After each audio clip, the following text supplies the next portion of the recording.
Metabolic dysfunction is simply where your metabolism doesn't use fuel properly. And it sounds like a small thing, but it's a huge thing. Not being able to utilize fuel results in all kinds of issues.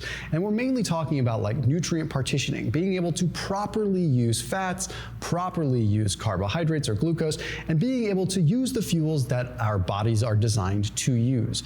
So there's two really important factors when we look at metabolic dysfunction, and one of them is hardly ever talked about. So one is, of course, insulin resistance, which is where the cell is just, resistant to insulin. You're not able to utilize that particular fuel very well. You're not able to use glucose, right? Or just not efficiently. So that results in all kinds of downstream effects from that. I'm not saying there's a magic food or compound that you can consume, but when we look at the literature, and especially some of the early stuff that we're starting to see with this, it's very promising, but it opens our eyes to not just the fact that this compound is really cool, but more so like, what is this compound doing and how does this translate into lifestyle changes? Like, it actually is teaching us something. And I'm gonna tell you right what it is. I'm not gonna dangle it in front of you. It's blueberries. But please hear me out, because I wanna talk about how we can use them, because I feel strongly that there's specific ways we could use blueberries to get this benefit. But we have to understand how metabolic dysfunction is a problem and the two sort of things that we become resistant to when it comes down to overall metabolic dysfunction, or even just being metabolically damaged in a certain way. So we want to talk about insulin resistance, which is the obvious one for a lot of people, but then there's the other one that's called leptin resistance, which in my opinion is more the lifestyle driver. So it's like insulin resistance becomes a problem because you can no longer use glucose very well, right? That's a problem. Like, to not be able to use glucose, that's a fundamental issue, right? Leptin resistance is going to drive more of an appetite, and it's going to drive a more long-term lifestyle negative effect, right? So we need to address leptin, which is where blueberries come in, and it's quite fascinating. So let's go ahead and dive into it.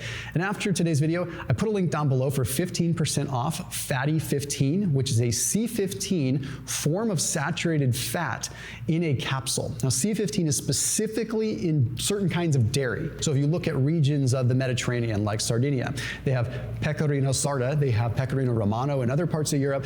These are aged sheep cheeses that have high concentrations of C15, and they also seem to correlate with extremely long lifespans in these regions. And we're seeing what C15 fats do is they actually protect the cell by making it more rigid, right? So you have what's called cell fragility, and that's when a cell becomes so like weak and kind of like the membrane is so permeable and fluid. And then you have a little bit of rigidity with C15, these saturated fats that come from dairy that actually provide structure to the cell. So in the game of like metabolic health and overall longevity, C15 supplementation is becoming really interesting because it's the first clinical deficiency that we have discovered in over 75 years.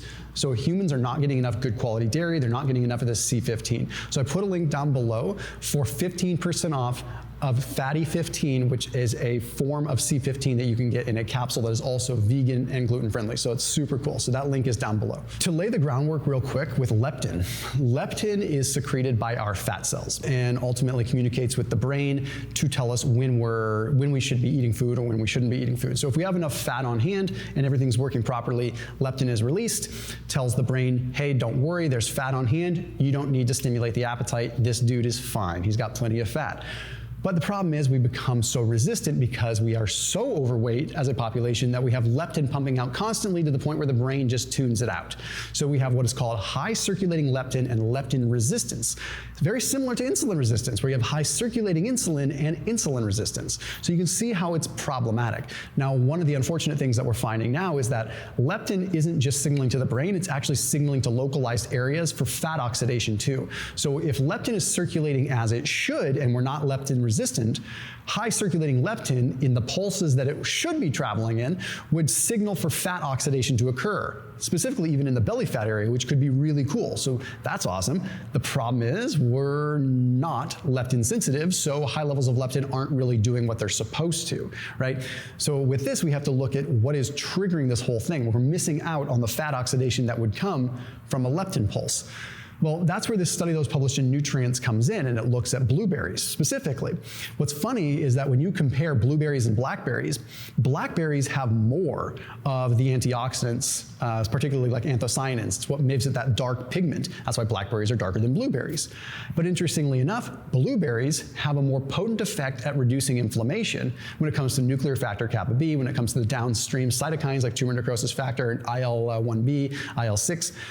That doesn't matter right now. Point is that blueberries are more anti-inflammatory than blackberries. And when it comes down to like metabolic dysfunction, they're really powerful. I've got another study that talks about this in a second. So with this, we learn, okay, there's something going on with blueberries in its quote unquote food matrix, where there is a combination of phenolic compounds, combination of polyphenols and antioxidants that are seamlessly like working together. And it's not an individual antioxidant like anthocyanin. So point in all of this is that there's something going on with blueberries, specifically for metabolic function or dysfunction and inflammation, which is a driver for metabolic dysfunction. So within this nutrient study, one of the studies they looked at as a meta-analysis was a rodent model study where they gave rodents a fermented blueberry blackberry juice, like a concentrated phenolic compound juice.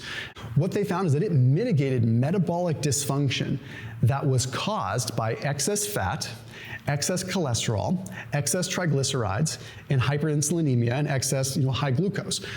So it actually mitigated the negative effects of those major things, which are huge major factors for metabolic dysfunction. So it's like which came first, the chicken or the egg? So when you have excess fat on you, you have all this downstream inflammation. It seems as though a concentrated blueberry juice, in this case, mitigated the damage caused by that. Not to mention the damage caused by high triglycerides, high glucose, and high cholesterol too. So what is going on? More than likely it is an anti-inflammatory thing, right? So when you think about insulin resistance, a lot of us think of insulin resistance as a problem with carbohydrates. That's the end result. It just so happens to attack that system, right? And sometimes we can get there by excess carbohydrates.